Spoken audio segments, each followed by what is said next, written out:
Okay, well, you know what? I'm going to start, and then if people come in, they'll come in. Okay. And I'll come in. That sounds, because, you know, why wouldn't we? Right. Hold on a second. Let me just turn off my other phone over here. And so, hi, everyone. It's me, Denny Daniel, of the Museum of Interesting Things, which normally travels to schools and libraries and shows people their iPhones didn't pop out of thin air. They came from a long line of inventions.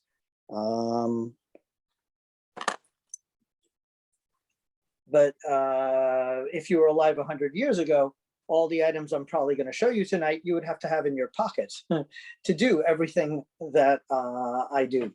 And there's also a chat, which I'm going to be monitoring over here on the left over here.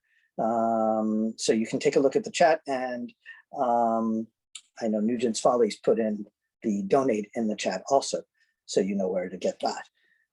At any rate, so today we're doing a very special one, the Duck and Cover Secret Speakeasy, or the Duck and Cover event. And for this one, I'm going to be showing a lot of items from World War II and the Cold War, and a lot of the films that I've amassed from that era.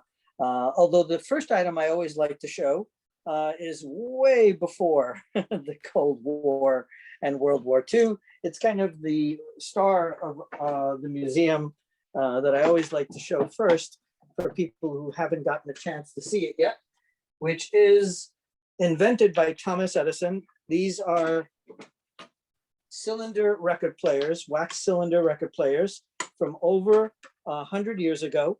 They were invented in 1877 by Thomas Edison. This is the portable version. And they actually played wax cylinders made out of beeswax, believe it or not. And I will play you a song. And you're actually winding it up. There's no electricity. There's a spring right over here.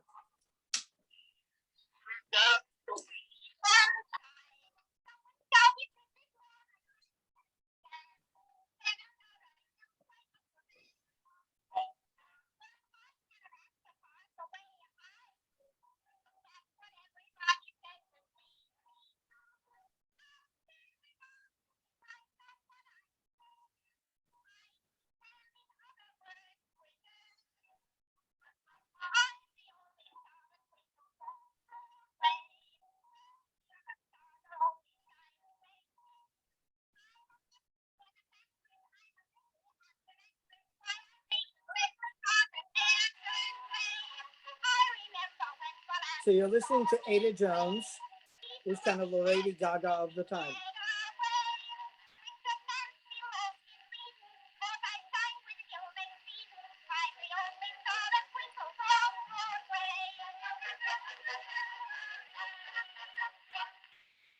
And the records were these. They were cylinders made out of wax, beeswax, and a few other ingredients to make it a little more sturdy. And the machine can actually record. It records by you singing into the horn. So Ada and her orchestra would have to sing into the horn. By the light of the silvery moon. And then it kind of goes up and down like a sewing machine and etches into the wax cylinder. And these were popular from, like I said, invented 1877 and popular until the early 1900s, like 1929 or so. So we should start with one of the films. This film is a very, very cool film called House in the Middle. And you definitely don't want to be the house that gets blown up. This shows you the effects of a nuclear bomb and gives you a lot of interesting science behind it. So it's kind of a good film to start with. It'll give you a couple of pointers and a couple of interesting facts from that era and the tests that they did. So it's a very rare film, like I said, called House in the Middle. And I'm going to turn off the light because obviously for film, and we're using original 16mm film.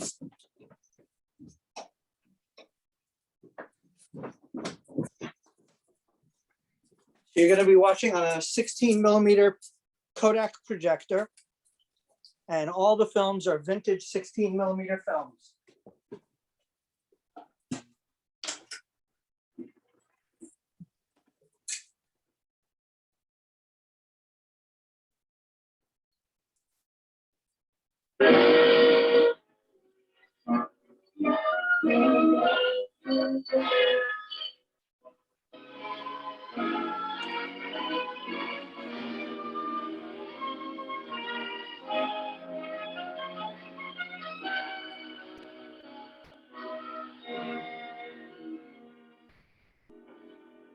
Not long ago, on your TV screen, you saw Operation Doorstep, a civil defense test in the Nevada desert to determine the effect of atomic blast on American homes. We told you then there would be more tests, more information about atomic warfare and its possible effects on the homes of America. Today, you will see for the first time the effects of atomic heat on homes, perhaps like those in your own hometown. A series of tests were made recently at the Nevada Proving Ground to see how kindling fuels or highly combustible materials might be ignited by the heat flash and thus set fire to homes. These tests were made on common fire hazards: dead grass, old leaves, discarded newspapers, and fence structures. And they were made on miniature houses and house furnishings, window coverings, upholstery fabrics, and rugs. Ready, operator? Let's start. 5 fence structures, all the same distance from ground zero. The fences in the middle, built of decayed wood. Dry grass and litter simulate conditions you have seen in some alleys and backyards, in some industrial and slum areas. The moments tick away as we await the bomb and the fireball. The light flash and the heat or thermal wave, then the blast wave. The 3 middle fences, built of rotted wood, surrounded by trash, are immediately ignited. The 2 outer fences, without litter, are slower to ignite. Solid wood surfaces, like the fences and other common building materials, are not too readily ignited by the heat flash. But some types of home furnishings are easily ignited. This will be demonstrated in our next test. Here are 2 miniature frame houses. Sturdily mounted cameras are in front of the houses. Large windows purposely expose the interior furnishings to the heat flash. Venetian blinds with wood slats in the house on the right. Newspapers lying about. A shirt hanging in the corner. Now the house on the left, identical to the other, but with different furnishings. The Venetian blind is metal with plastic tape. No papers lying about. A wooden chair covered with plastic. An unlittered table. 2 homes, one with easily combustible materials, the other with more fire-resistant furnishings and better, safer housekeeping, ready for the bomb. The light flash and the heat wave. Then the blast tears away part of each room. Let's see it again in stop motion. First, the light flash and the thermal or heat wave that charge the outer surface of both houses. Interior furnishings burst into flame in the house on the right. Soon, the interior fire spreads to the house itself. It becomes rubble and ashes. In the other house, with its better, safer housekeeping, one small fire was readily extinguished afterward. Now, our third test. 3 identical miniature frame houses, each with varying exterior conditions, all the same distance from ground zero. A camera is mounted on the metal pipe at the right. The house on the right, an eyesore. But you've seen similar conditions, old, unpainted, with paper, leaves, and other trash in the yard. The house on the left, typical of many wood homes across the nation, heavily weathered, dry, in run-down condition. The house in the middle, in good condition, with clean, unlittered yard. The light painted surface is to reflect heat. The light flash, the heat wave, and clouds of dust. Let's study this in stop motion. Trash surrounding the house on the right is first to ignite. Then the house on the right. As the dust clears, we see that the house at the left was next to burst into flame. Both these houses burned to the ground, but the house in the middle, exposed to the same searing atomic heat wave, did not catch fire. Close examination revealed only a slight charring of the outer surface. What do these tests prove? Many things. Most important, there is something you can do now. Most homes are located some distance from the heart of major target areas, probably beyond the effects of blast and radiation. In these areas, home fires may be the greatest hazard. You can help protect your home from even the terrific heat of an atomic explosion. And fireproof housekeeping will pay off now in reducing the threat of everyday fires. Clean up your yard, keep the exterior of your home in good condition, and eliminate fire hazards within your home. Act now by getting your copy of this civil defense leaflet, Atomic Blast Creates Fire, and the booklet, Firefighting for Householders, from your local civil defense director or from the government printing office in Washington. Be prepared if disaster strikes. Remember, civil defense housekeeping saved the house in the middle.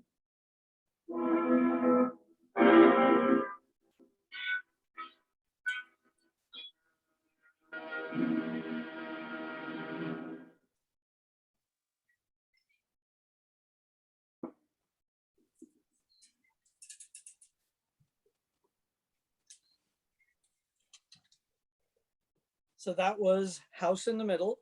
Isn't that amazing? And you should order immediately your civil defense booklet to make sure that you are prepared. Hey, Craig, good to see you. Hi, Malka, good to see you guys. Hey, Jessica, both Jessicas, each one on a different part of the country. So speaking of civil defense, there is one of the books. That is an original civil defense book. Alert today, alive tomorrow. You gotta love it.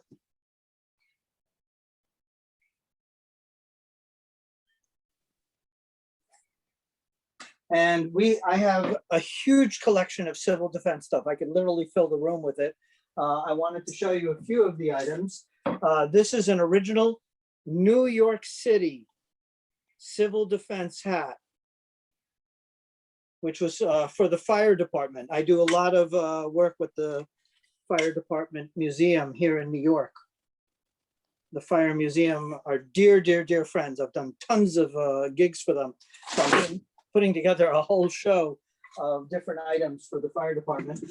And also civil defense, more England, the warden would have that hat. So you would have an air raid warden in your town who would prepare you. Now, for those of you in Philadelphia, there you go.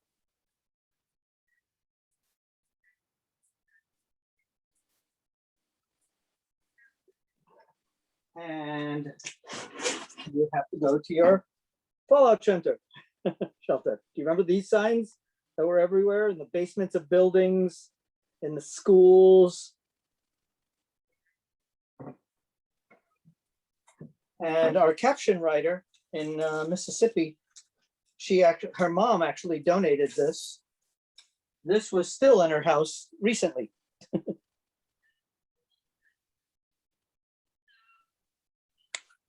When she was cleaning the house. So nuclear attack, natural disasters, a citizen's handbook.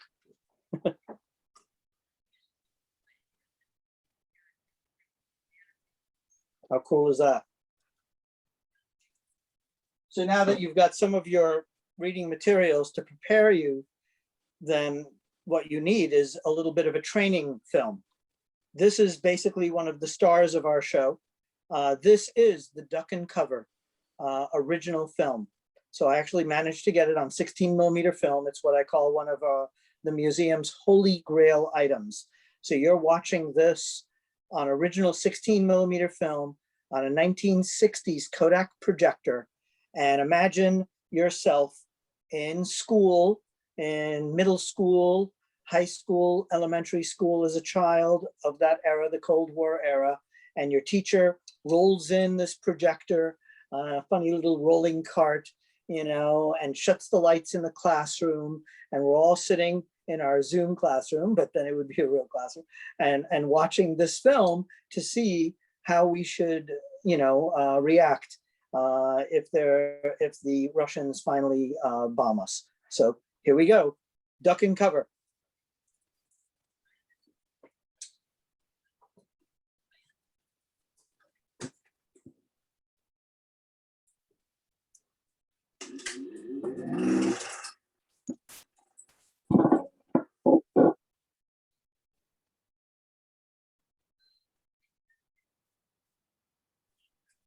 Dum dum, diddle dum dum, diddle dum dum, diddle dum dum.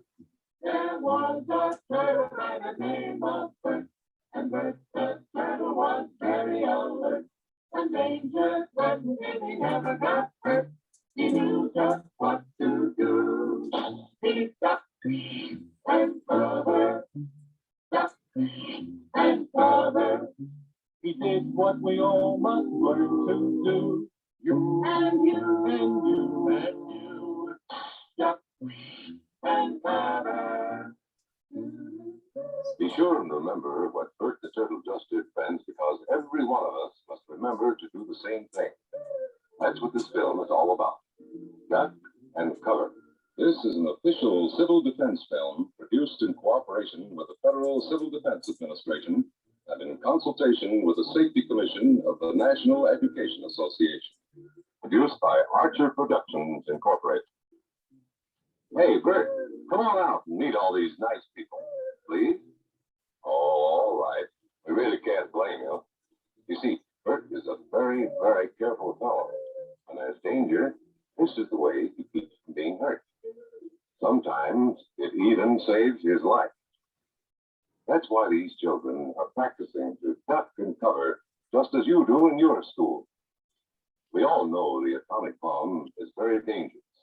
Since it may be used against us, we must get ready for it, just as we are ready for many other dangers that are around us all the time.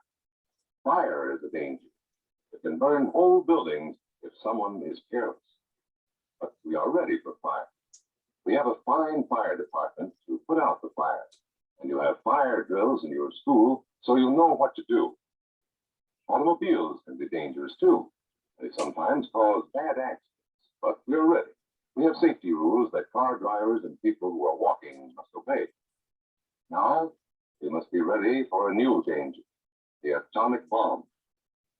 First, you have to know what happens when an atomic bomb explodes. You will know when it comes. We hope it never comes, but we must get ready. It looks something like this. There's a bright flash, brighter than the sun, brighter than anything you've ever seen. If you were not ready and did not know what to do, it could hurt you in different ways. It could knock you down hard or throw you against a tree or a wall. It is such a big explosion, it can smash in buildings and knock signboards over and break windows all over town. But if you duck and cover like Bert, you'll be much safer. You know how bad sunburns can feel. The atomic bomb flash could burn you worse than a terrible sunburn, especially where you're not covered. Now, you and I don't have shells to crawl into like Bert the Turtle, so we have to cover up in our own way. First, you duck, and then you cover. And very tightly, you cover the back of your neck with your face. Duck and cover underneath a table or desk or anything else close by. In Betty's school, they're talking about the atomic bomb too. Betty is asking the teacher, how can we tell when the atomic bomb may explode? And the teacher is explaining that there are two kinds of attack, with warning and without any warning. We think that most of the time we will be warned before the bomb explodes, so there will be time for us to get into our homes, schools, or some other safe place. Our civil defense workers Our men in uniform will do everything they can to warn us before enemy planes can bring a bomb near us. You may be in your schoolyard playing when the signal comes. That signal means to stop whatever you are doing and get to the nearest safe place fast. Always remember, the flash of an atomic bomb can come at any time, no matter where you may be. You might be out playing at home when the warning comes. Then be sure to get into the house fast, where your parents have fixed a safe place for you to go. If you are not close to home when you hear the warning, go to the nearest safe cover. Know where you are to go, or ask an older person to help you. You know the places marked with the S sign? They're safe places to go when you hear the alarm. If there is a warning, you will hear it before the bomb explodes. But sometimes, and this is very, very important, sometimes the bomb might explode without any warning. Then the first thing we would know about it would be the flash. And that means duck and cover fast, wherever you are. There's no time to look around or wait. Be like Bert.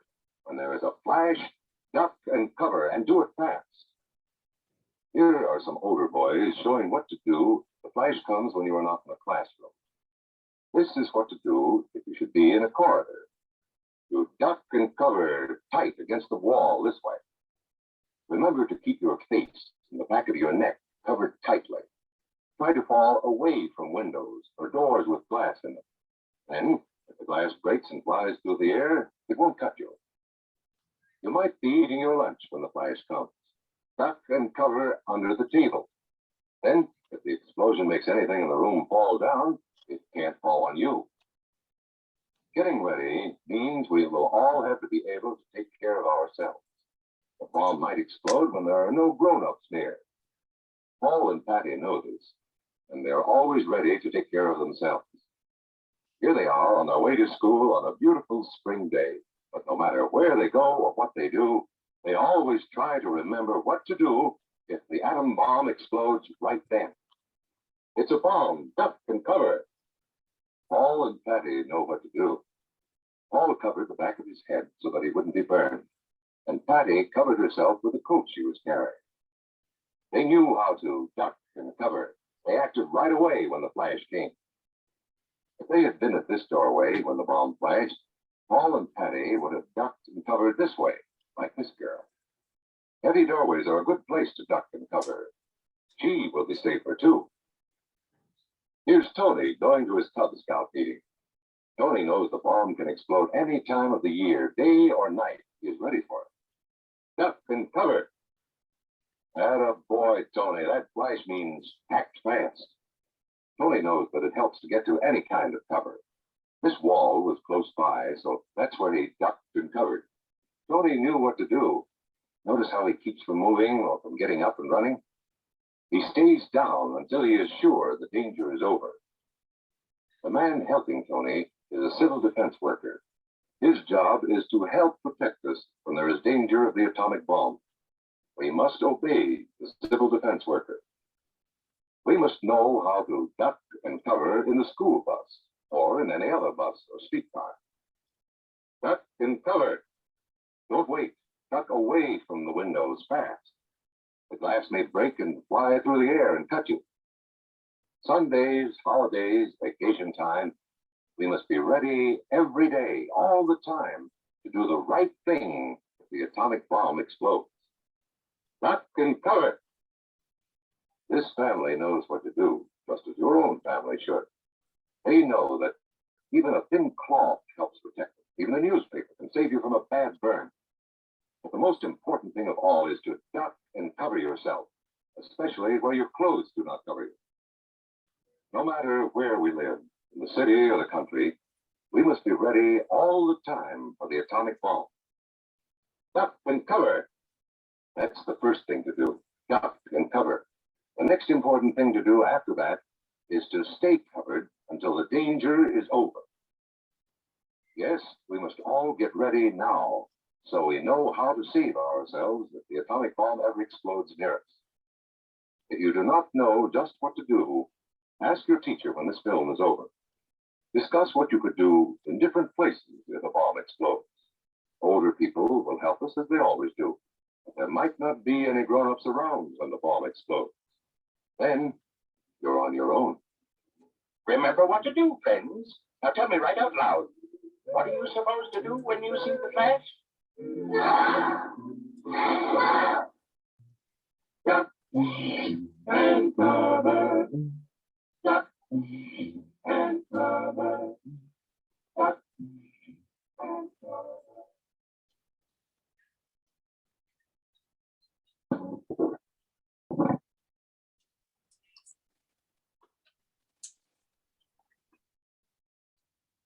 So now you guys are prepared. You know what to do, don't you? Okay, let's see.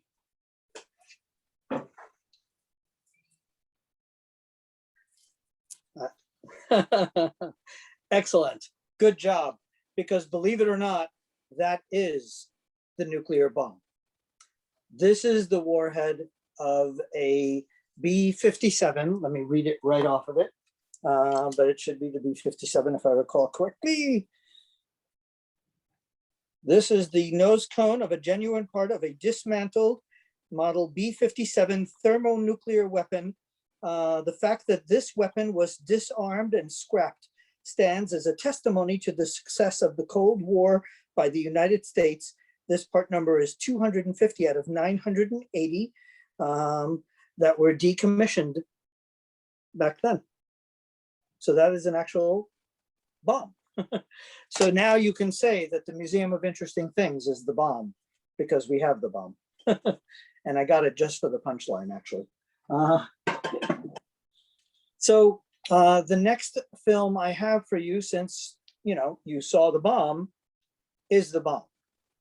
These are the, if I'm not mistaken, because I've got so many copies of this, I believe this is the Bikini Islands one, the famous one. But these are the nuclear bomb tests, because of course you have to see an actual bomb explode properly. So that's the next one. This is a very, very short film.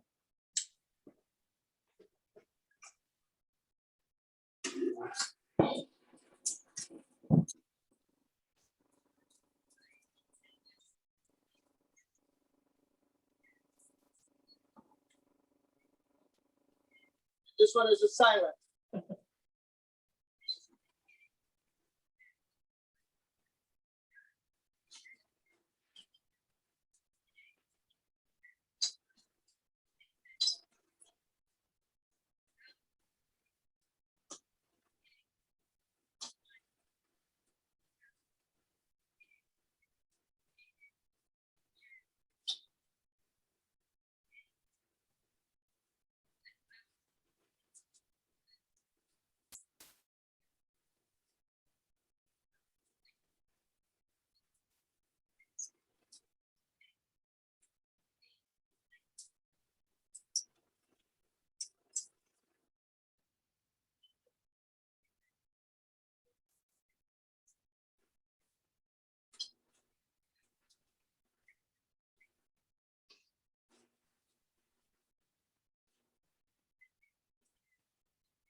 How cool is that? So that's one of the silent films we have on the subject. So if a bomb goes off, what is the first thing you want to do besides ducking and covering? Clearly, you want to break out your slide rule. Yeah, this is, believe it or not, the atomic bomb effects calculator. And this very one was actually, I was on Science Channel with this one on the show Oddities, if anyone remembers that show on Science Channel. So hold on, let me just turn off that projector. Which is flying around.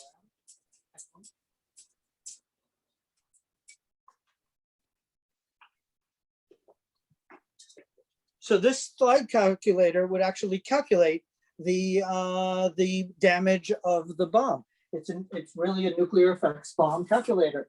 And it came with a book. These were from the 1940s up until the early 1960s. They still published this book. And if you think this is some sort of like, you know, crackpot that did this, you are entirely mistaken. This was done by none other than Los Alamos.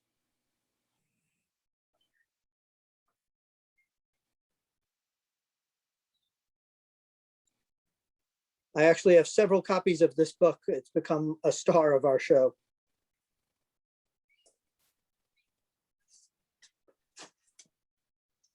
So the next film I have for you is a lot of fun.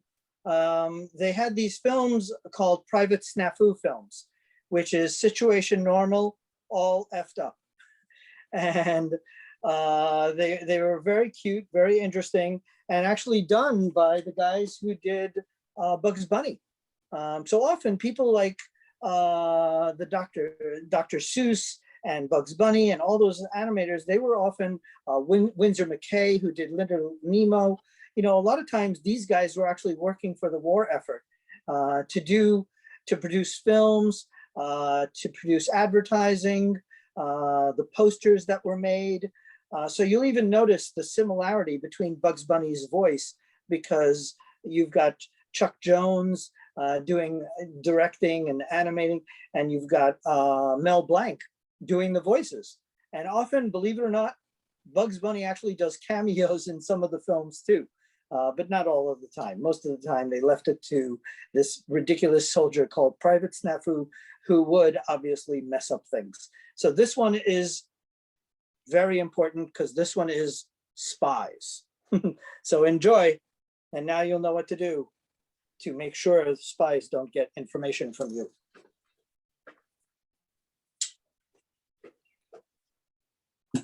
I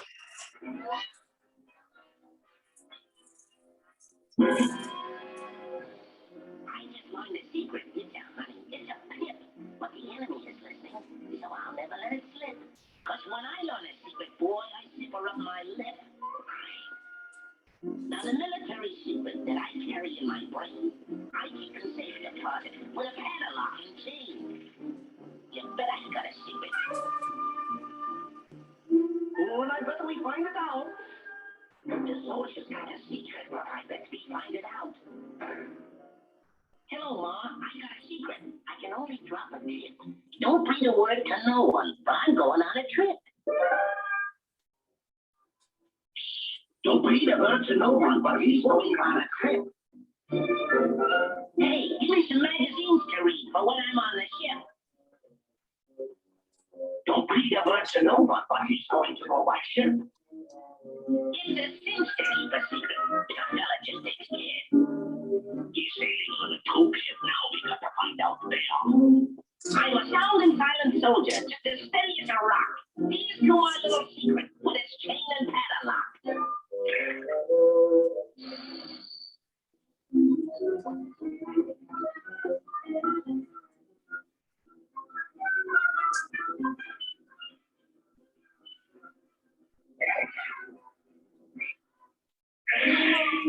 Hello, baby.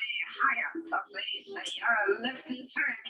I hope I'll meet some days in Africa. Here you are.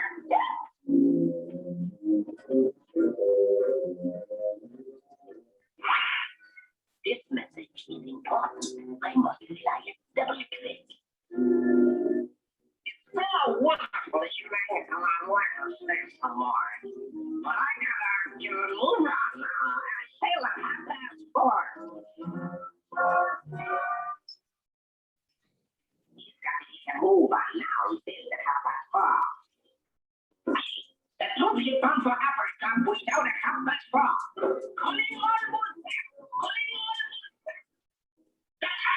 Whatever cup we don't accept this for.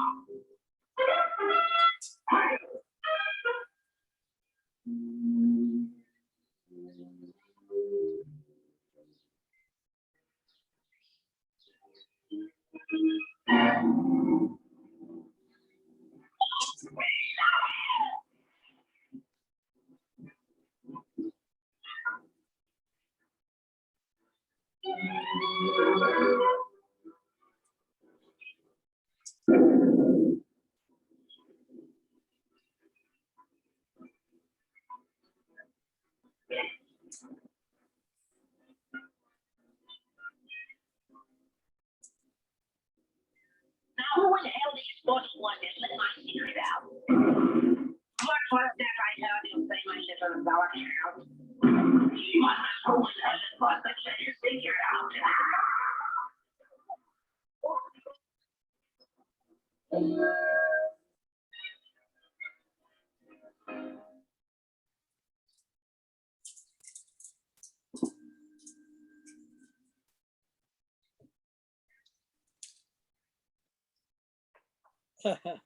Isn't that great? You gotta love those.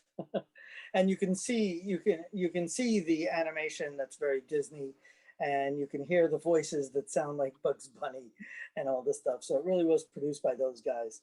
And then they did a pretty good job. I'm going to show another one in a second, but I think this is a good time for you guys to get a little fluid moment, a drink. So I got you some emergency drinking water, because clearly if there's a mushroom cloud outside, you will have to have your supply of water. So I've got 3 bottles here of water. There you go. I'm going to show you 2 of them. So if you see a mushroom cloud behind you, what is the first thing you do? You go for your emergency drinking water in your shelter. I've got 2 bottles here. One is from 2 cans. One is from New Jersey, and one is from Brooklyn, New York. So you can put in the chat which one you go for when you see the mushroom cloud, because quickly you must get a drink. Which do you go for, the Brooklyn water or the Jersey water? And by the way, for the 2 Jessicas, somewhere in this house, I also have Massachusetts, and I do have California, because every state in the union had supplies that you could have in your shelter. So I got from almost every state emergency drinking water. So yeah, I'd love to know what you vote for, the New York Brooklyn water or the New Jersey water. And while I'm checking the chat, I'm going to play a film for you. This one again has to do with being careful of spies. So this one is, whatever you do, don't be a chatterbox, because this one is called Chatterbox. Enjoy.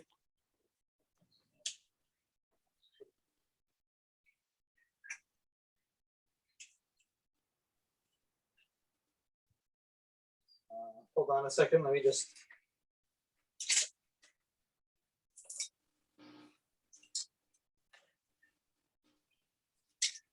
Yeah, hold on 1 second. Let me just get the film inside there. It still needs to be sprung up. Actually, you know what? No, I'll do this one.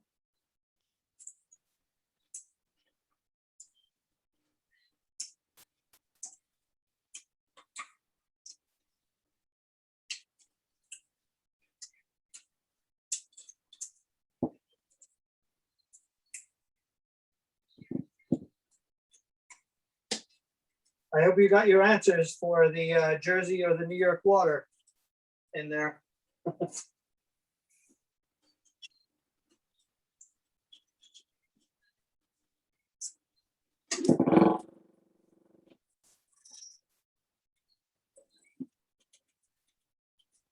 Ooh, hang on 1 second. I had a little bit of a technical difficulty here.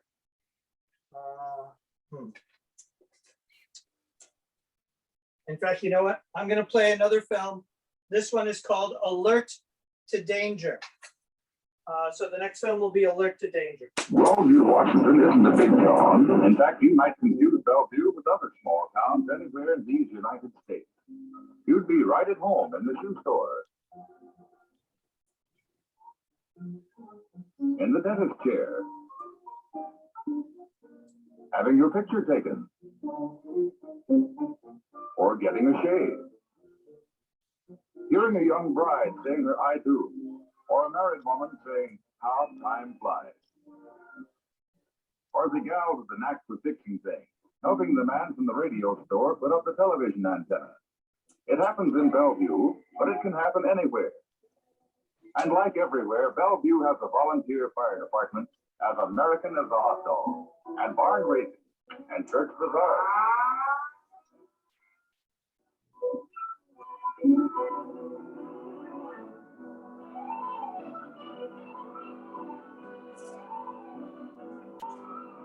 When the siren calls, men from many walks of life share a common bond of service to the community.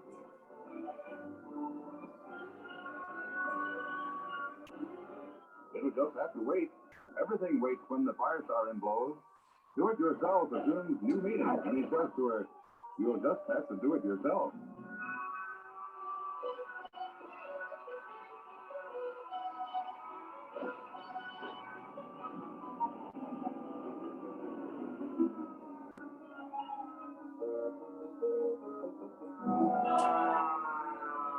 We all know men like these volunteer firemen of Bellevue. One of them is sitting next to you perhaps right now. He lives and works and plays golf or goes hunting right here in town. This is his town, his life, his livelihood. He intends to protect it. A volunteer fireman is a proud man imbued with a desire to serve. Although he probably would be embarrassed if he told him so. Why does he do it? Why, he just does. That's all.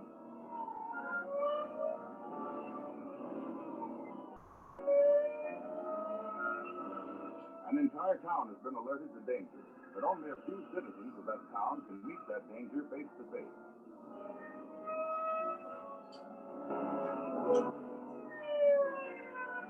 It's a tightly knit little band of adventurers whose tasks are all the more dramatic in this age of gadgets and mechanization and automation. Some people say the volunteers are as out of date as homemade pies. But they persist. How lucky for those of us who like homemade pies and who like the protection offered by friends and neighbors whose faith is the excitement of adventure and the gratitude of people saved from loss and harm.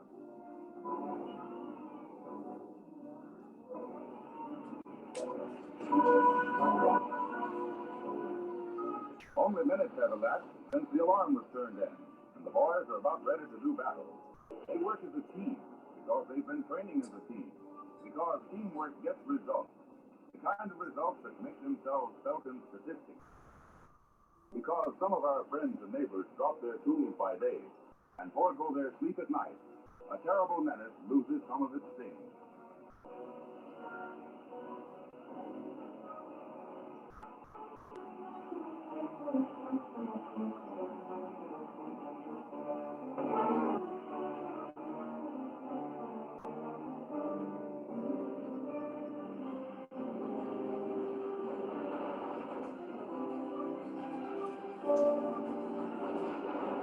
It's hard to tell barber from minister, from photographer, from salesman, when the spirit of teamwork and excitement and civic pride motivates the one as strongly as it motivates the other.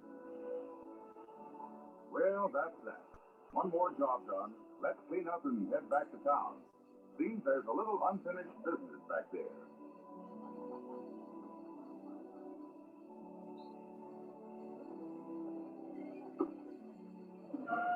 Of course, life is not all work, and it's fun to play now and then, like Memorial Day or the 4th of July. Bands playing and flags flying, and the whole town on Main Street. It's a thrill to put on a fancy dress uniform, and, well, let's face it, a fella feels important. He's somebody, and everybody else knows it. They know his special days, too, like the days when fire companies from a whole county, or even a state, hold special drills and competitions to see who's the best darn outfit in the lab.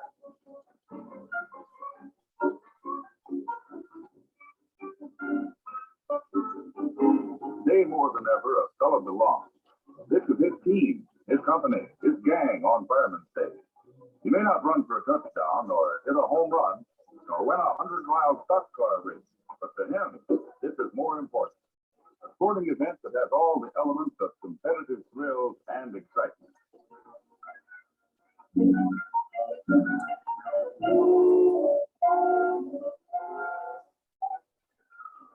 Practice makes perfect. Any dummy knows that. Before rescuing fair damsel in distress, Sir Galahad must don his armor. In this instance, the heavy boots and rain gear to keep him dry on the job.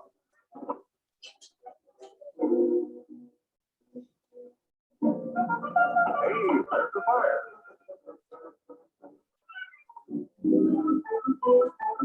No football game ever required greater teamwork than is displayed on Fireman's Day. Every man on the team has his assignment, and he carries it out flawlessly. If success is the latter, oops.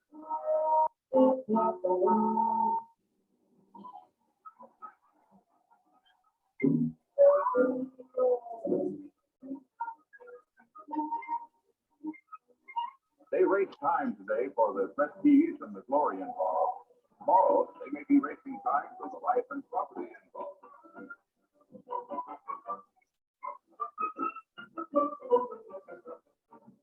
In the old days, many a house or barn was saved by the bucket brigade.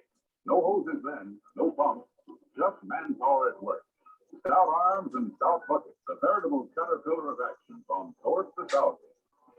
This is how it was done when Hector was a pup. Old-fashioned, yes, but it's not a lost art. There might come a time when all else fails, and then, hooray for the bucket brigade. They're baptized under fire, and under water, too.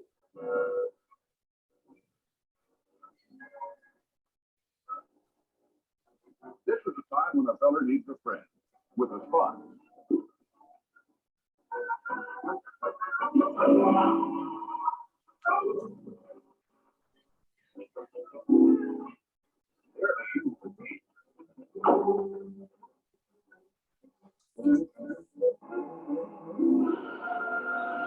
Bullseye, that's real marksmanship. Let's watch another team do it. One man holds the hose, his teammate couples up the nozzle. It's a fairly simple routine. Not so simple as that.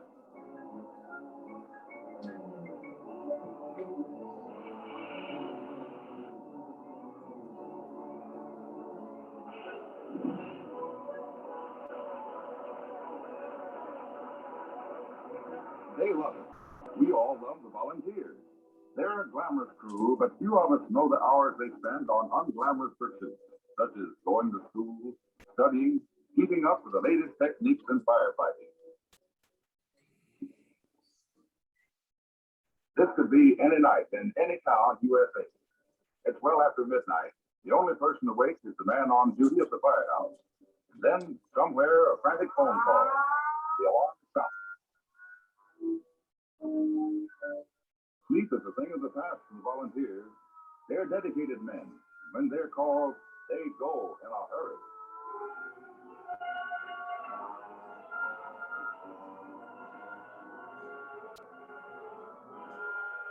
Many a night and many a town, such devotion to duty and to fellow man is not unfamiliar on the American scene. We can be proud and a little envious and mighty thankful for the volunteers.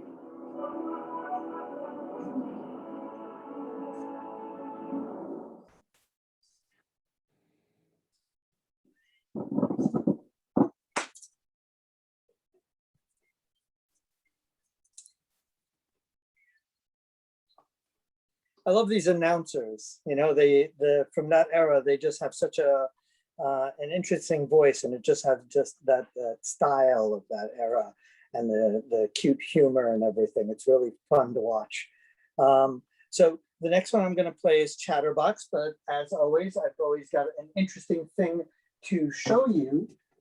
This is really cool.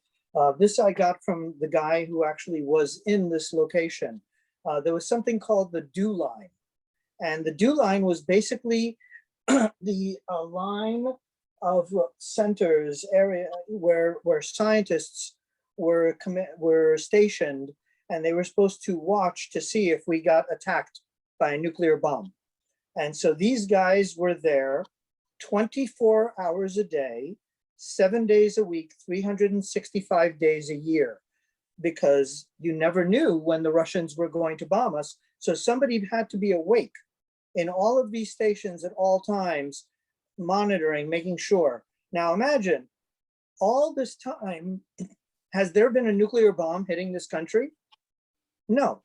So clearly this job was the world's most boring job, because we've never been hit by anything. They never did anything. So they had to sit there the whole time protecting us, but they had hours and hours and hours doing this.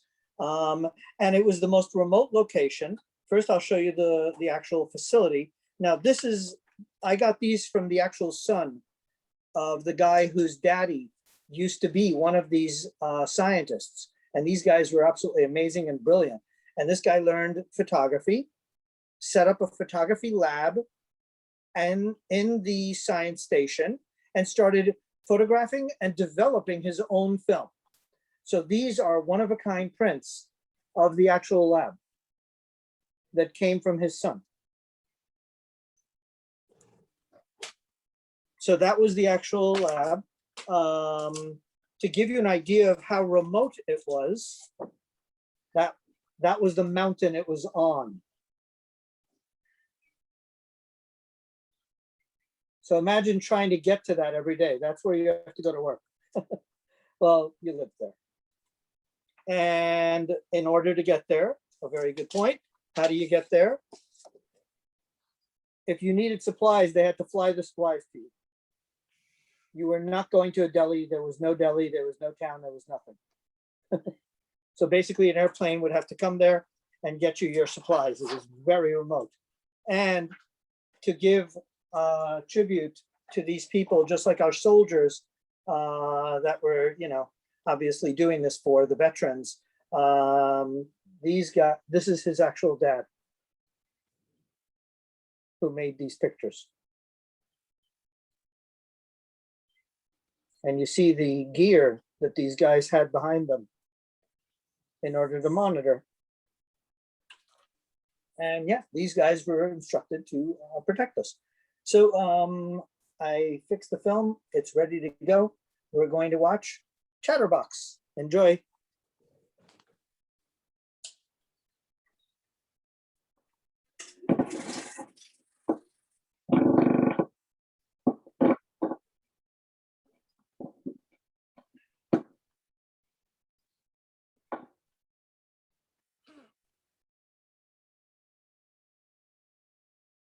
Somebody call the War Department quickly.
Your careless talk has given me valuable details of information.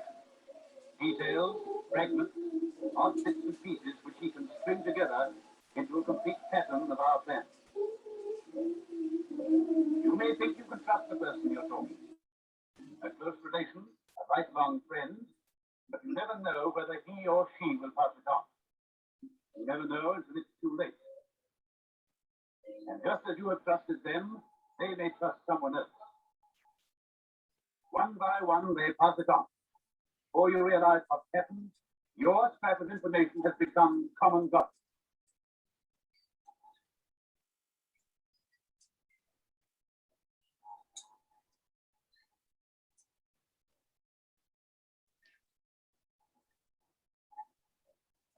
Next, please.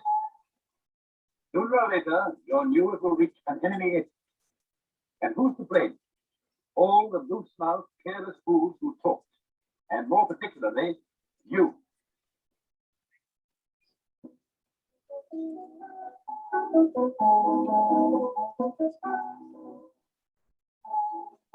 Don't think that careless talk only comes from the fellow who can't hold his drink and his tongue at the same time. It comes from all sorts of people in all sorts of places. I just had you to go down to the town hall Saturday week. That's what he thinks. You know, I hear quite a lot when I'm driving a major at that. Only yesterday I heard him tell Captain Brown that we'll be moving before then, overseas at that. On the radio was it last night? I never heard of the noise. And did you hear the new bomb? The kind that crackles instead of banging? That's Hitler's new weapon. Of course, it's totally secret. But my husband's in the Home Guard, so naturally he knows all about it. Home Guard, but you can tell it from the army that that bomb down UHF gun. It don't fire a normal shot at all. It fires a, well, it's got a casing, and it's a... It's an always try to go, but it's one of the fire. That's the new Annie, Leslie. I'm in here, girl. 3 months ago. My old man got his leg cancelled again. What do you want, Bill? I was too fun to take it to do this morning. They seem to be terribly overworked at the depot. Of course they are, Doctor. You know why. Mrs. Smith's boy is a big top too. And he's just there refitting the 20th Army for overseas. Here's your lovely Jimmy.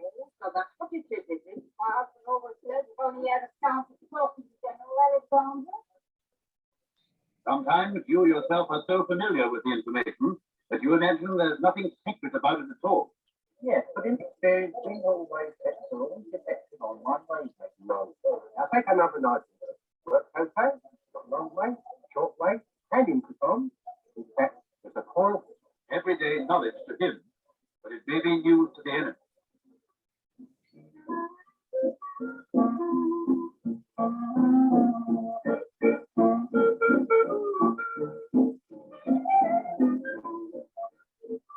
And take another thing. The times when you don't realize that your information has any real military value at all. Well, as it happens, I can't. Cameron's up there to go down here and do one thing. Passport buying. Oh, he's crazy. He woke up there, it's a good one. I'll keep it there already. It doesn't seem very important, does it? But the enemy may know, even if you don't, that these new photographs mean that your unit is going overseas shortly. These rules all apply while you're still at home, but they apply even more when you go overseas. When you're overseas, careless talk becomes even more dangerous. The nearer you are to the enemy, the quicker the information can reach you, and the better use he can make of it. And foreign service, wherever it may be, brings two new points to watch. First, don't trust too much to the friendliness of the native population, even though they welcome you with open arms. Do you remember the cordial welcome our troops received when they entered Benghazi?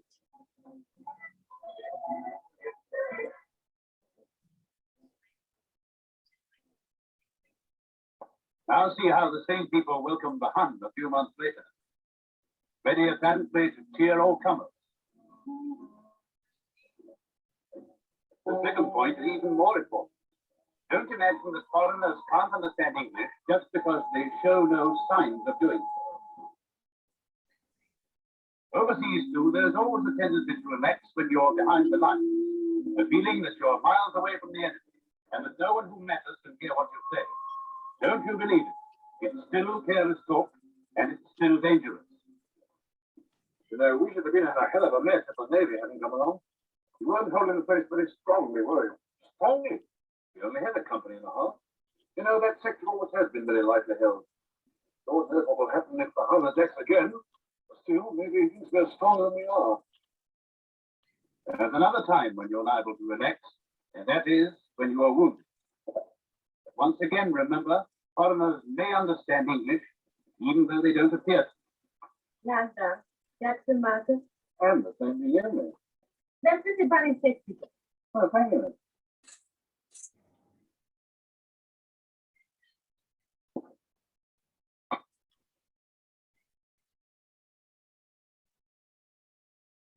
Start. Oliver English. Bohužel nerozumím ani slovo. Right. She knows what you mean, pork chicken tears in your eye. That's why she's leaving you. My dear old Ganny. I was saying, I bet some of the boys up the line would do with a few extra bags like this. And a bit of homework like that. Can't you just hear the old man? The Cheshire don't smoke in the line. Well, they don't have women neither. Poor beggars. Now they're not due to be relieved for a fortnight. How do you know? Well, the 7th Momenters were taken over from them. And they're to stay in residence till Friday week. Hello out you two. That's Kelly's fault. That's all right. You don't speak English, Sergeant. Think I'd still be lying here if you did. Hey, outside you.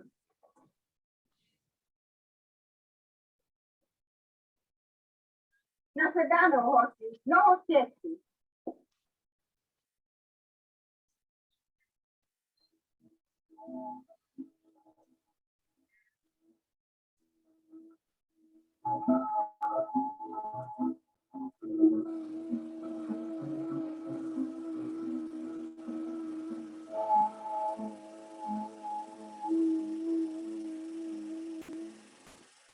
So in your own interest, always guard your tongue.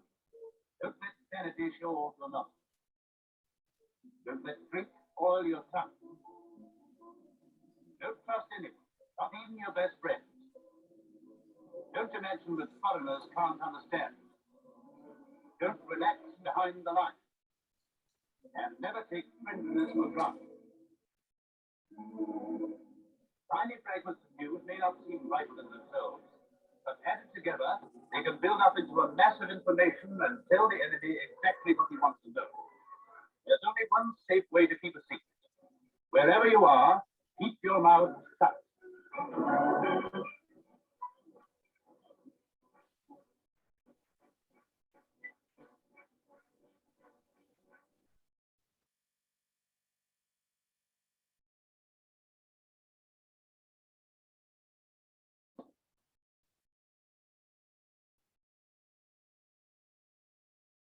Someone please email the War Department.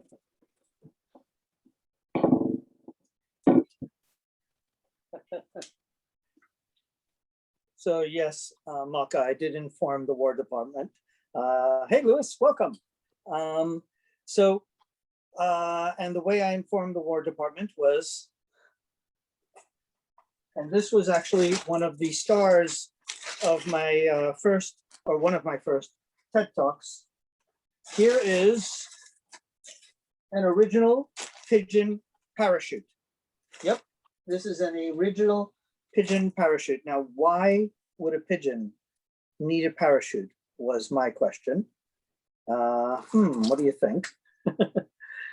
Well, the pigeon would need a parachute. And first I'm going to show you the actual, there's what it came with it. So it actually, you'd parachute pigeons down in a cage. And I have the cage. So this is an original cage that our Army soldiers used in World War II. So it opened like that, collapsed and opened. And then there's an opening over here, so that you can put the pigeons inside. And they had 4 pigeon and 8 pigeon carriers. So this would parachute down with pigeons in it. So you parachute this down into enemy lines. And basically it was your form of espionage. So if you wanted to know how many Germans there were or where the armaments were, then you would parachute these pigeons. It's basically like parachuting a cell phone down to them so they can call you and give you information. But a cell phone you can intercept. This was actually more secure than a cell phone. There's no radio waves. In order to find out what the pigeon has, the information, you would have to actually kill the pigeon. You'd have to shoot him down. So this was actually a rather secure form of communication. We actually parachuted down over 15,000 pigeons into occupied France. during World War II in order to get information from the French people on where the Germans were. So you would, and in fact, I have a picture for you of one of our soldiers in World War II. And there is the exact device I have, that carrier. And there's the soldier on the airplane parachuting this down. And this is actually a wire photo from then. And you even had a pigeon logbook. This is his flight record. And you would write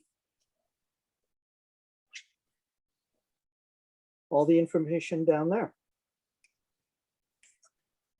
And the pigeons had a little container about that big, plastic, that you would strap to their leg. And so you would go about and do, you know, your surveillance, and then put a note on the pigeon's leg. And where do you send the pigeon? Back to Broadway and 34th Street? Back to Harvard Square? Where are you sending this pigeon? Well, if it's called a homing pigeon, where does it go? It goes home. So basically you're sending the pigeon home, and they usually do it during dinner. So the pigeon wants to go home to the wife and kids and have dinner. And the way they train these pigeons is basically, let's say home is 10 feet this way. So they would, at dinner time, set off the pigeon, and he would fly 10 feet that way. And then each day they would do this. So the pigeon got used to the fact that at 6 p.m., he flew home from this location to that location. And eventually they'd go further and further and further away until it was 1 mile and 2 miles and 3 miles. But the pigeon always knew he would fly back home around dinner time, and he was carrying the note, and then they would check the note. And they even had one of these things. This was also on my Science Channel episode. Actually, it was on a different Science Channel episode, I think. But they also had one of these. And this was actually a pigeon harness. And you notice that it's even designed for the pigeon's wings. So I know Jessica has a bird. So Jessica, what you would do, where's your bird? Show us your bird. So Jessica, you would put your bird in this harness. Yeah, so what's your bird's name? Lamar. So Lamar would put, what a name. Lamar would put, this was like made by obviously fashion designers. So you'd get the wings in there, and you'd strap him well, and it even has some directions here, which I'm going to show you if you can read it through the internet. Wow. So it basically says, do not retain pigeon in harness for longer than, what is it, 4 hours or 6 hours? I believe it's 6 hours. Yes, for longer than 6 hours. So you would have this pigeon strapped onto you, and you would parachute down, and you would do your surveillance, and then you would write down on your note, and then you put it on the pigeon's leg in this plastic carrier, and the plastic carrier had a number on it, PG1, PG2, PG3, and that meant obviously pigeon 1, 2, and 3.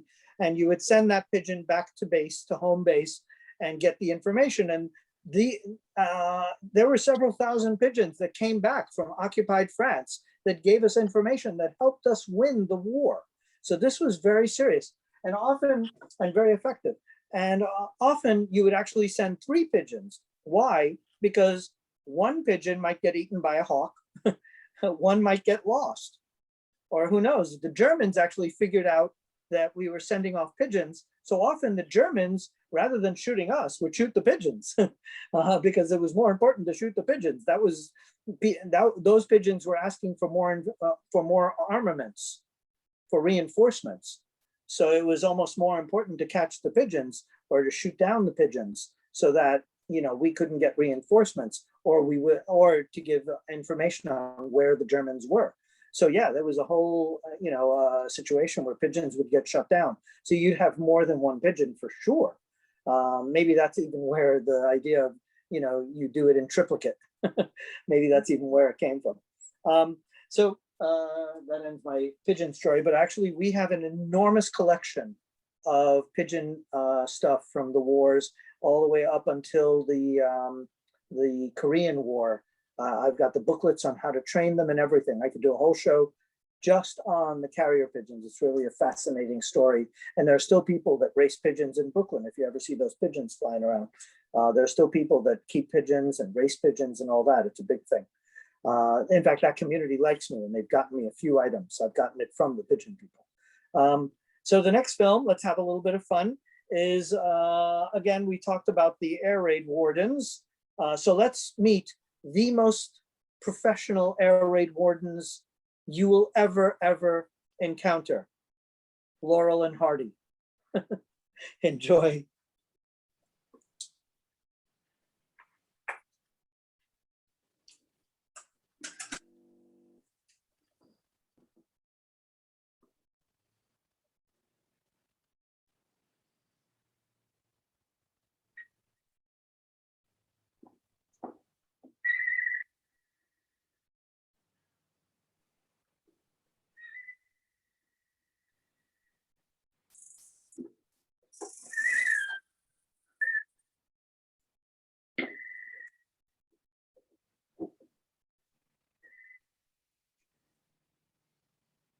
Take that thing off.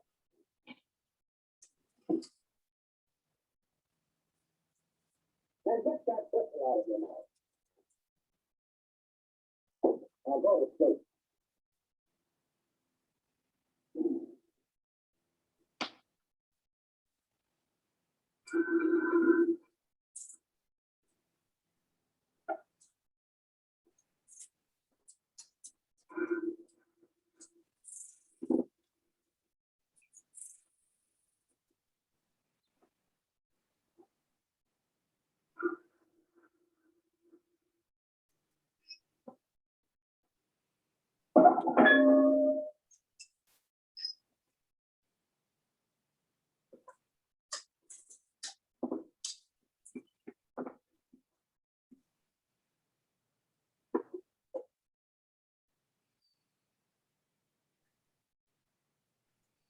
Take that off. And when you go to sleep, leave.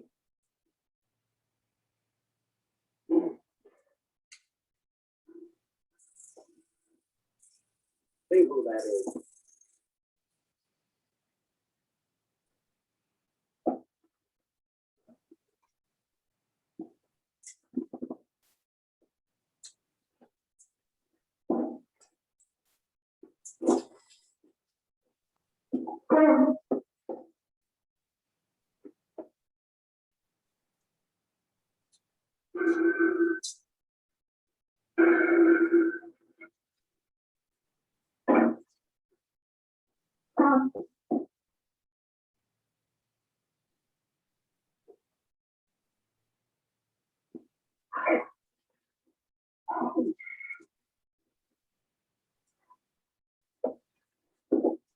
Well, who what? The telephone. Oh. Hello?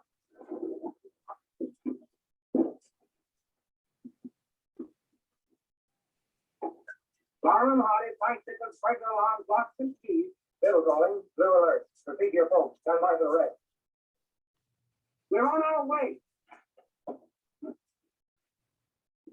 All right, come on, get set. We've got to get right on duty around this.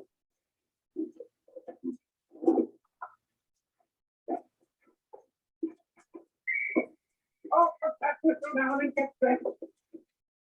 Red alert. Red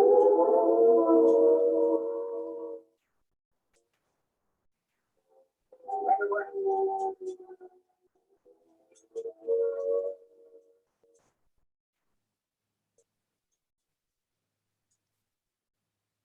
Sound the all clear. Yes.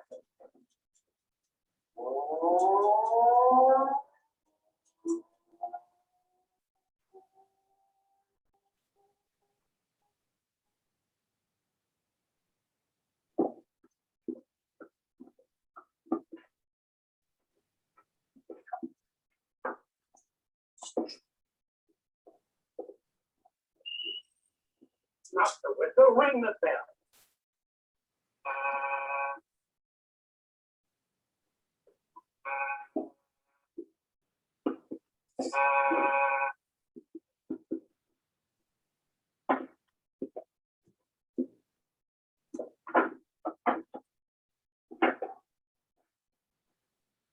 sale if it isn't the boys from the bicycle shop. And what are you looking for? Trouble, I hope. Oh, no trouble. Would you please put your lights out there? Thank you. Thank you. Very nice. Yeah, well, that's that.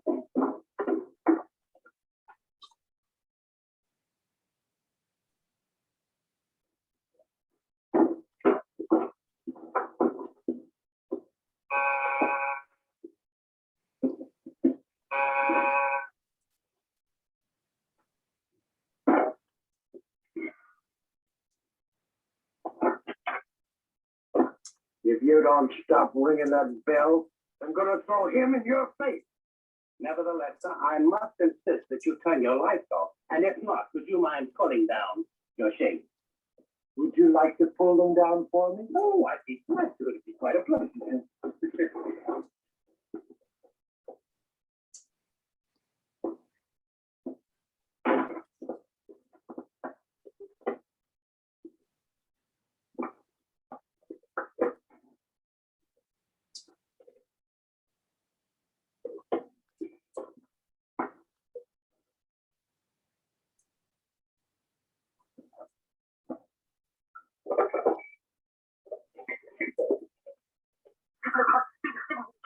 Right away.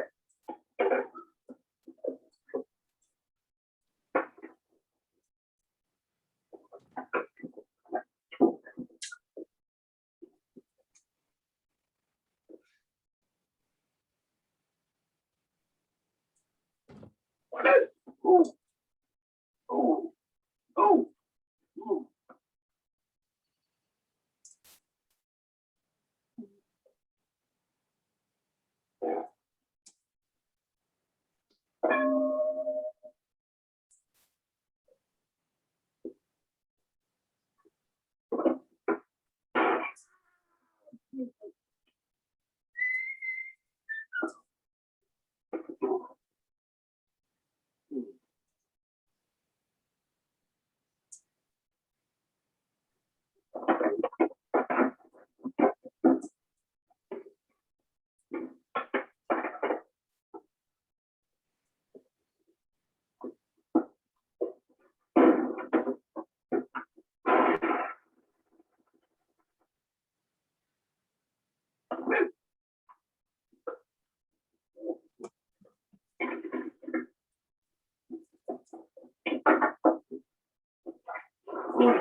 easy complaint.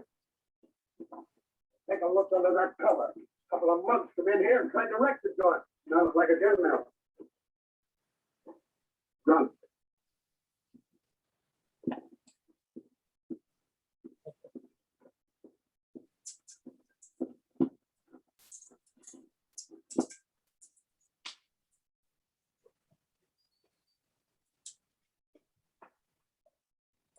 Yeah, those probably the most effective air raid wardens, well, wardens you'll ever have. Yeah, that's a classic Laurel and Hardy for you guys. Before we start the next film, I want to show you one of the Holy Grail items in the museum. And this item actually was on the TV show Pawn Stars, if you know that show on History Channel. So this is an original cipher machine.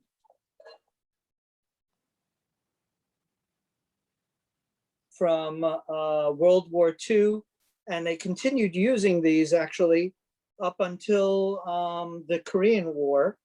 And basically it encodes your messages. There's the inside, the guts of the machine.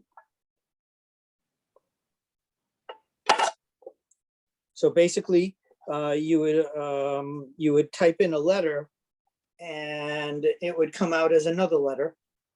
So that the Germans didn't know what we were saying. So it encoded, it ciphered your messages. And when I showed this on Pawn Stars, the guy, Mark, who actually runs most of the museums out in Vegas, and he's a very dear friend. He's actually donated about 40 items to the museum. But Mark is brilliant, and he looks at this and he goes, well, you know, I compared it to the Enigma, and he goes, it's not exactly an Enigma. It's a lot less robust than an Enigma. You could crack that code a lot faster. But what I liked about that machine was that this machine would have been used in battle, because in battle, when you need guns and bullets, you know, an hour from now, you don't care because you've already been shot and killed. You need guns and bullets now. So you don't care if they're going to crack the code in 2 or 3 hours, you know, or a day, because that's meaningless to you. It's very immediate. And that's why I love these machines. I've actually got 3 of them now since that show. And because they saw battle, they saw action.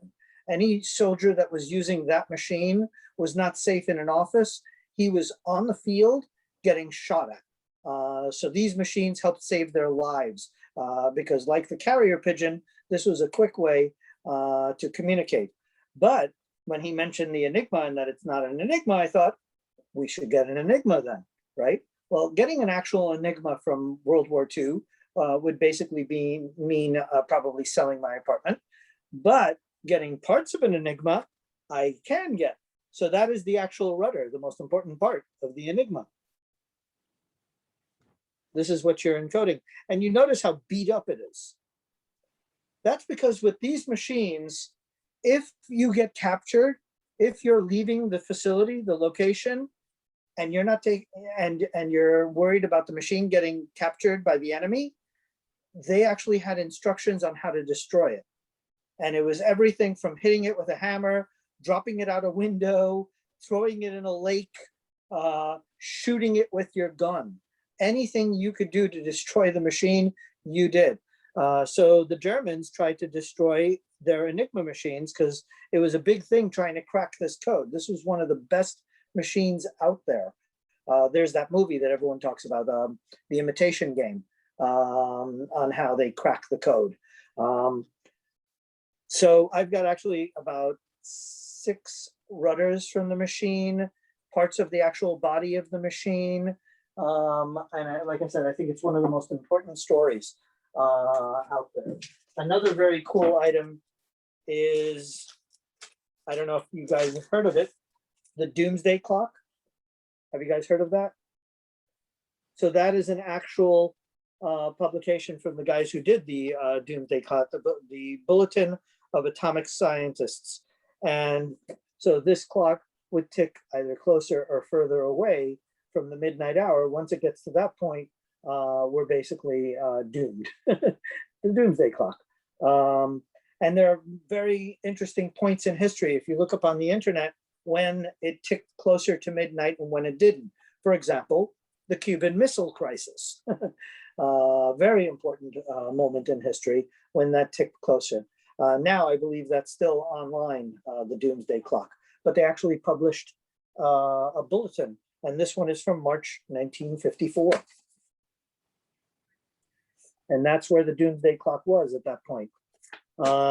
So the next film I have for you, let me double check and make sure I get it right for you.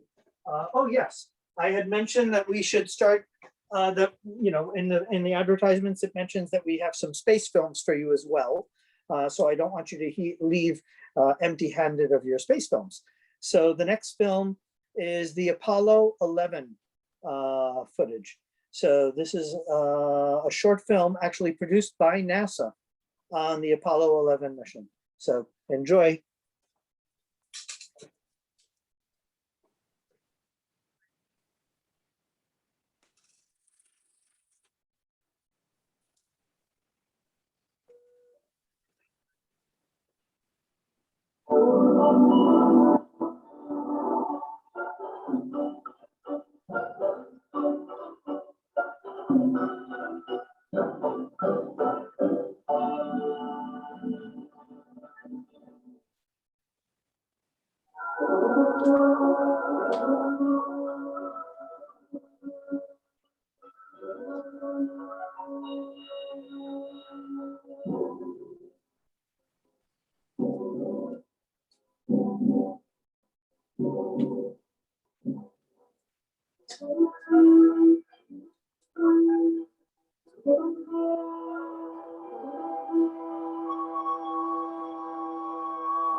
Isn't that amazing footage? So NASA often produced many of these short films on 16 millimeter that you could pick up and gave you some sort of idea of how the space program was going. The next film is called Build Space, if I'm not mistaken, and it's about the space shuttle program. I was lucky enough to know some people that worked on the space shuttle program. A dear friend of mine got me something I'm going to show you that you're not going to believe, but even my own sister actually worked at NASA as the industrial psychologist. She was a Columbia University PhD in industrial psychology, and she had worked at NASA. I like to say she had made sure that the NASA astronauts didn't go crazy, ground control to make Major Tom. And in fact, when she left, it was that situation where there was that scandal between that love triangle where the woman wore a diaper and drove across the country. Well, that was right after my sister left. So I looked at her and I said, see what happens when they lose their industrial psychologist? When you quit your job, they put on diapers and drive across the country. So yeah, maybe she should get her job back. But I brought for you something very, very cool. Let me pull it out for you from here. Hang on.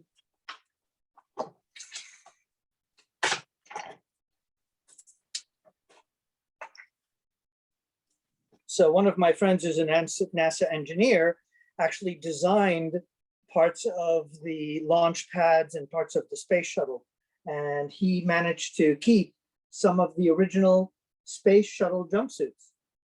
So this is an original space shuttle jumpsuit. I've got a women's version for you. I know Malka and both Jessicas want to wear that. And I know Nicole would totally wear that too. So yeah, this is, I've got women's and men's of this. So when we open up, when we do this live, you're beyond welcome to come and try this on. I actually let people try it on.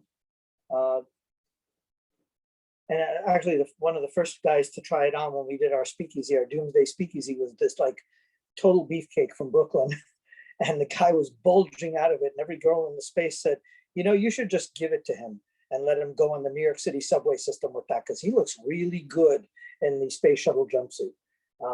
So this is what the guys fixing the space shuttle, when you're watching the space shuttle go off, that's what those guys wore, you know, during the launches. So let's see what else I've got for you. You know what, I'll show you some of those items a little bit later.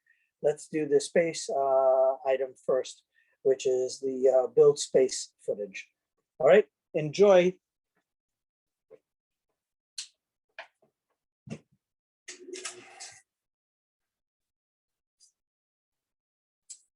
Here is coming down at 270. Enterprise Houston. While much national attention has been focused on the space shuttle landing tests in the Mojave Desert. Houston 905 is going over to tower landing now. Roger 905. Okay. Engineers at NASA's Marshall Space Flight Center in Huntsville, Alabama, have been quietly looking to the future, when the space shuttle will actually begin working in space and be used for building large structures there. This is the Neutral Buoyancy Simulator, one of the few places where people and equipment can nearly duplicate the weightlessness of space. And it's done underwater, 1.25 million gallons of water. It's basically a large water tank, 75 feet in diameter and 40 feet deep.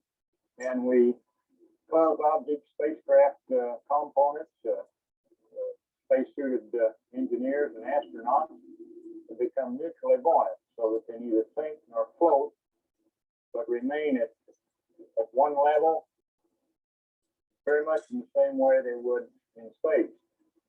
And by taking advantage of that, we can simulate weightless conditions for a long period of time. Sitting on the bottom of the tank is one half of the shuttle cargo bay. It is installed next to the tank wall, which represents the forward bulkhead of the cargo bay. Since everything is weightless in space, test engineers wanted to determine not how much weight a person can lift, but how much mass a crewman could move in a simulated weightless condition. So far, they have found that one person can move approximately 9 tons with relative ease. Engineers are currently investigating assembly techniques for large space structures using several triangular beams erected just above the cargo bay. An engineer suited as an astronaut manually maneuvers the beams into position, connecting them at the corners.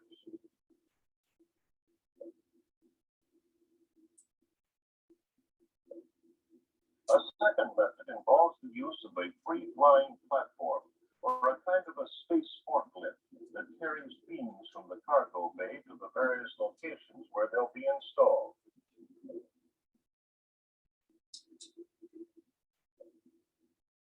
They are also looking at how a remote manipulator arm could be used to assist in the assembly of those beams.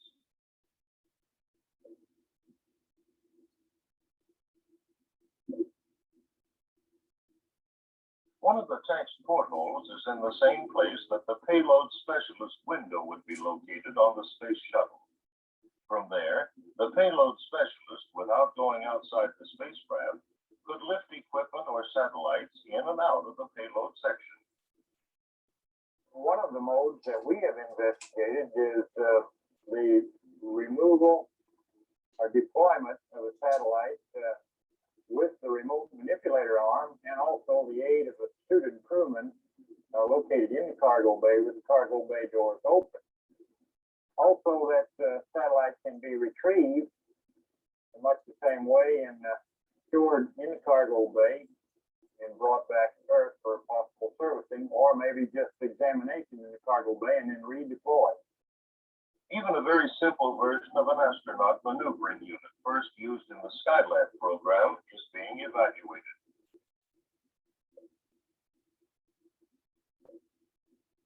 Testing people and equipment underwater, prelude to future construction in space.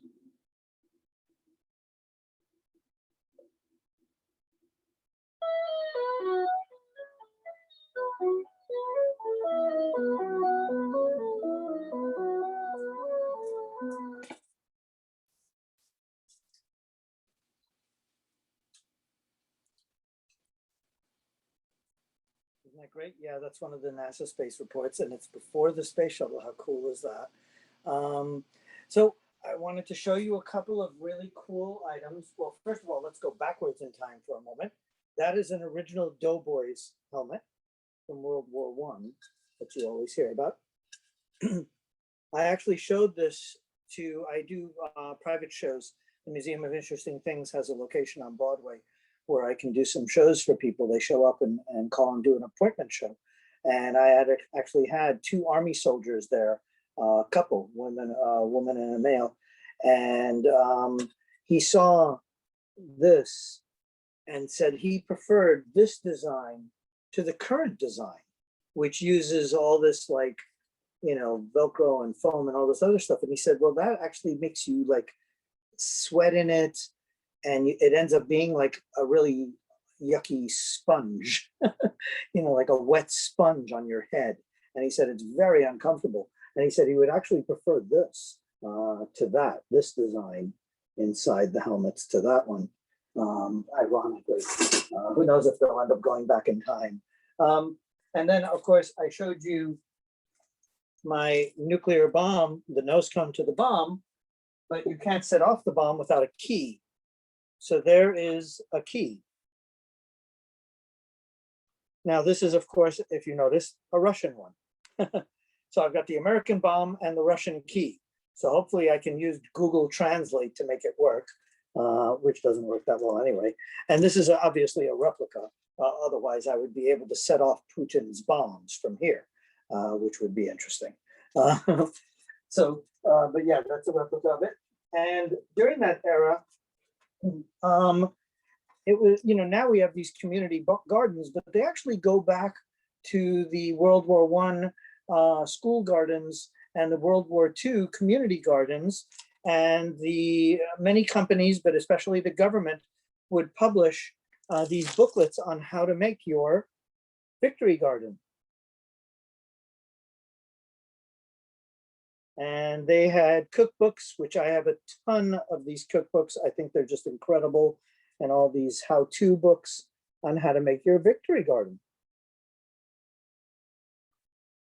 And once you do your gardening, you've got this food, but you need it to last. So of course they had booklets on how to can your food. So that is an original one from back then on how to can your food. Let me get my glasses on so I can give you the year. This one is May 1943. How cool is that? And of course, you would have your canned victory garden food in your shelter. So you need a booklet on how to make your shelter. So there's the original booklet on home protection. If they had Home Depot, that's where you pick that up and do it. Then it was just a normal hardware store. So every time I go into the village and I see these, you know, these community gardens, I always think to myself, this comes from the victory gardens of World War II. And we were doing this because we had to feed our soldiers. So the soldiers were getting a great deal of supplies. And so it would be better if the people made their own food and canned their own food so that the companies, the government, could focus on mass producing food for our soldiers.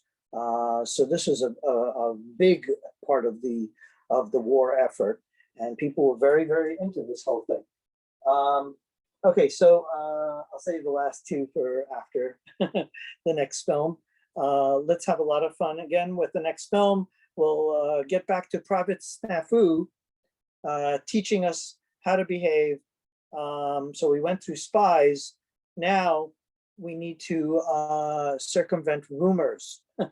So this is Private Snafu, rumors. And once again, this is probably going to be rebroadcast. So for the people watching it later on, it's Denny Daniel of the Museum of Interesting Things. Go to the website, please support the museum. Please support our veterans also. There's a link for that that they put in the chat, and we'll put also on the YouTube page. You know, both very, very important causes, education, and our veterans. And the museum can come to you. So if you're a teacher or a librarian, please let us know. Or if you're doing an event, we would love to show some of the people either virtually or live these items. There's at least 52 themes now that we've been doing a speakeasy every month, every week. So like I said, the next film is Private Snafu, Situation Normal, all effed up. Enjoy.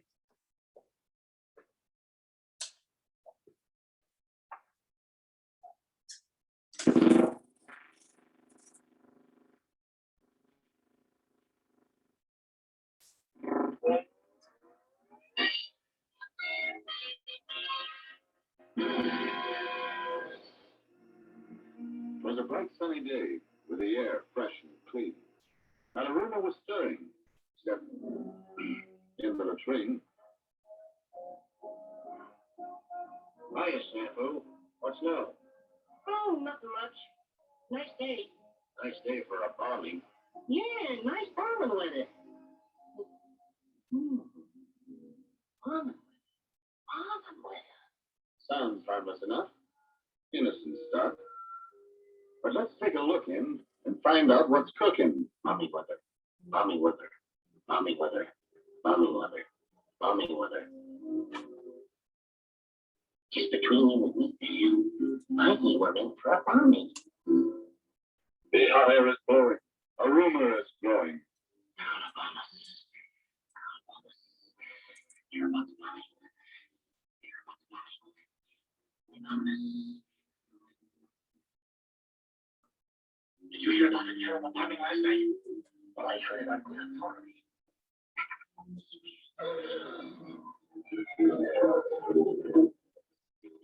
Balloon juice. It's foamy, but it makes nice baloney. That's right. Exaggerated. Multiply it.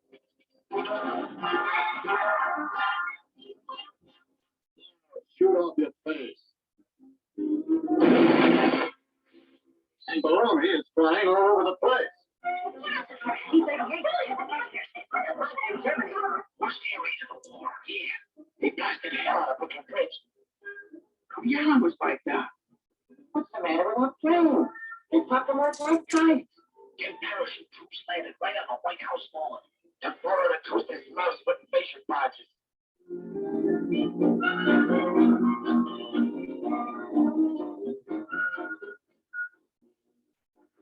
Just a minute, bud.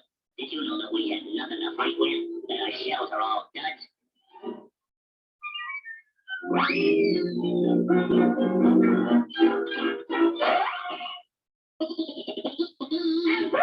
The jobs are in California.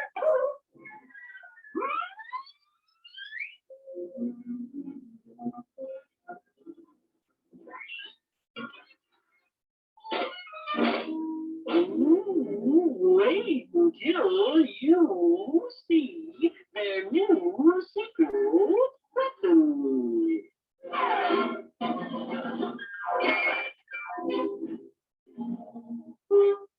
This may surprise you, but they're attacking this very camp.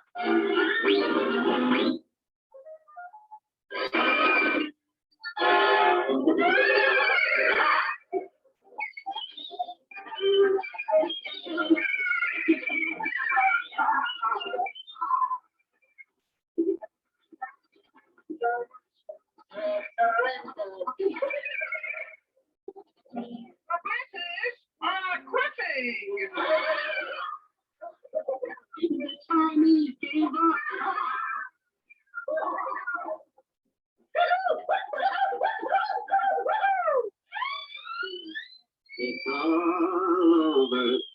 We've lost the war.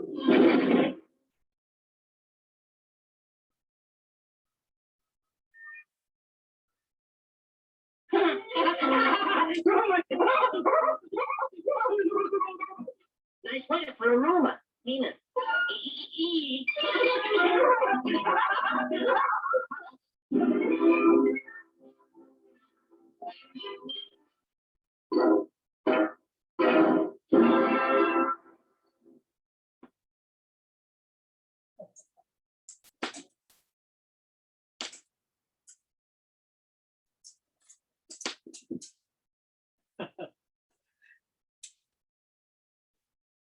So be careful of that baloney.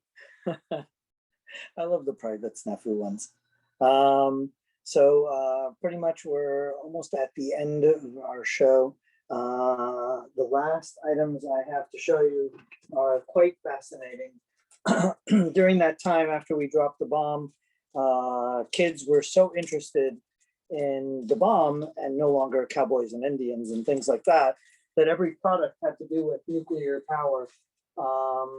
So believe it or not, they came out with toys that kids would get, one of which was hawked by the Lone Ranger himself, because Tonto, horses, Indians, cowboys didn't matter anymore. It was atomic bombs. So the Lone Ranger now was equipped with an atomic bomb ring. Yep, there it is, the original atomic bomb ring by the Lone Ranger. And this was hawked in like cereal boxes. Kix cereal was one of the cereals, which I find ironic, the name Kix. And it actually had polonium in it. So you'd open up the back here and the kid would actually see a nuclear reaction of polonium. Now today, this is obviously safe. It's obviously safe. Why? Because it had like 38-day half-life, something like that. And this is from 1952. So at this point, it's probably as radioactive as maybe a banana, which happens to be radioactive. But yeah, back then it was radioactive, and they had lots of different games and stuff. They even made, believe it or not, radioactive golf balls. And here's one of them. Let me see if I can get the nuclear sign there. There it is. And they felt that irradiating golf balls, where they would actually take them and put them in a vat of gamma rays, would make them more accurate and fly further. God only knows. My friends who are golfers say that there is some sort of science that proves this. Yeah, I don't know about that. But they really irradiated almost everything, from toothpaste to bottled water, which we have. And one of my favorite items, the family radiation measurement kit, which would probably be in your bathroom right next to the first aid kit. And this thing came with a disarmometer. So that would be kind of a pen one. And this was to see how radioactive something was. And these things still work, believe it or not.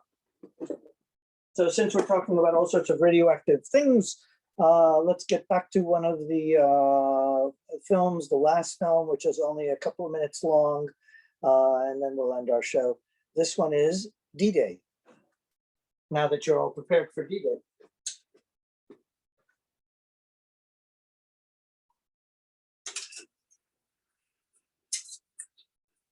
Not the installation plan.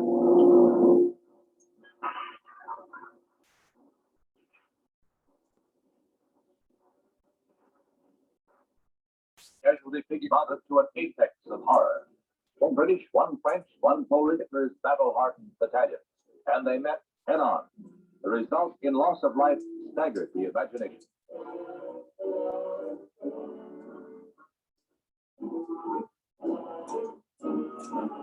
On and on came the Allies, from the bomb-sprayed decks of 5,000 ships and 4,000 ship-to-shore craft. As advance units spearheaded into fiercely defending Nazis, the Allied expeditionary forces, commanded by Generals Dwight D. Eisenhower, deepened their beachhead, leaving their dead and wounded behind them. The remainder of over 100,000 vehicles was on the way. Hang on, the bulb just went out. Kind of a rare occurrence. So hang on, let me take that film and put it on another projector really quick. But yeah, the bulb literally just blew out in the middle of the show, which is yet to have happened to me. So hang on though, and I will put it on a different projector. That bulb is still there. I have 3 1960s Kodak projectors here that are running for you at the same time. And then a fourth one that is just doing rewind for you. So that way, as you're watching a film, I'm stringing up other films for you. So there's always an extra projector around, and I actually keep several spare ones around here just in case, and several bulbs. So no matter what, any problem that happens, we can fix. So believe it or not, I've already strung up the film again at the point it was at.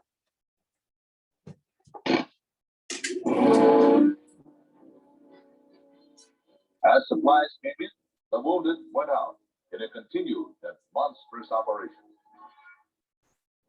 At D-Day's end, Allied troops had a firm foothold on Hitler's fortress Europe. The beachhead, gutted with equipment hauled in by the largest fleet ever assembled, now stretched 60 miles across Normandy shore and 10 miles into the heart of France itself.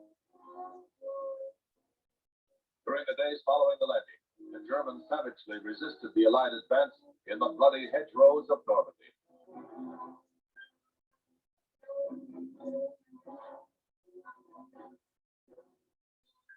Out of the bitter struggle in the next few weeks, the Nazis were to lose almost 14 divisions. Indeed, it marked the beginning of the end for the Third Reich. By now, the beach was secure, and French refugees streamed back toward the Allied-held post positions.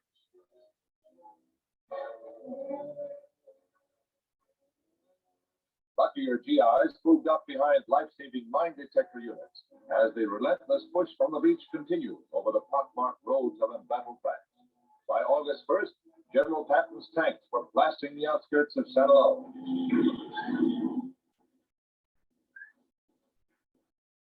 The Nazi dream was crushed under the wave of exuberant armies. This gigantic operation stands with honor among the milestones of the century.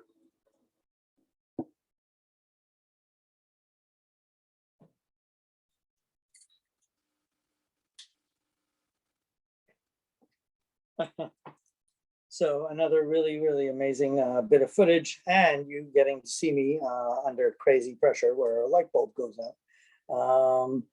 But you know, a kid who's born and raised in New York and Forest Hills definitely knows how to deal with something quickly. That completes our show.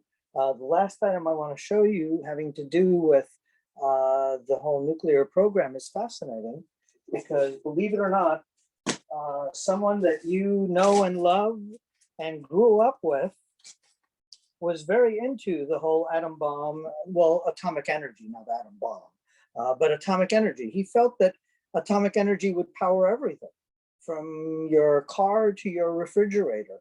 So he actually published books, Our Friend the Atom, and this is an original book from that era. And he also did a softcover copy of that, which has the name of the company that published it. And you're going to be in complete shock, because that was Walt Disney. Yep, Walt Disney himself was so into this that he felt that nuclear power would be the way to go. That was the future. Your refrigerator, your toaster, your car, everything would be powered by nuclear power. And he was publishing books and came out with a film, which I also have a copy of, Our Friend the Atom. And he was very into this. He was very cutting edge with these things. I mean, if you look at what was going on in the Disney locations, very cutting edge technology, from automatons to everything else. It was almost like a World's Fair going to one of these Disney locations. At any rate, our Duck and Cover show is one of my favorite shows. There's a lot of fun, interesting, and informative and educational items. One of the industries that really pushes the envelope and drives innovation, especially in America, but for any country, is our military machine, which everyone always goes, oh, but the military machine and the space program really get us things that end up in your kitchen. You know, perfecting vacuum cleaners and mixers for food, all sorts of stuff. They do lots of tests in outer space of medications and things. So there's a lot we learn from these products. If only we could just omit the carnage part and just keep it for peacetime effort, that would be far better. But at any rate, it's very important to learn from these things, watch these movies, and get educated. And like I said, we have many themes in the museum. So check out the museum's website, museumofinterestingthings.com and .org, and you will see our secret speakeasy, which has a different theme every week. And you are beyond welcome to come and get on the email list if you're not already. Once again, Jessica and Louis and Malka and Nicole, thank you so much for watching. Thanks you so much for supporting. It really does mean a lot to me, especially during these crazy times. And I will catch you guys all next time. Bye, everyone.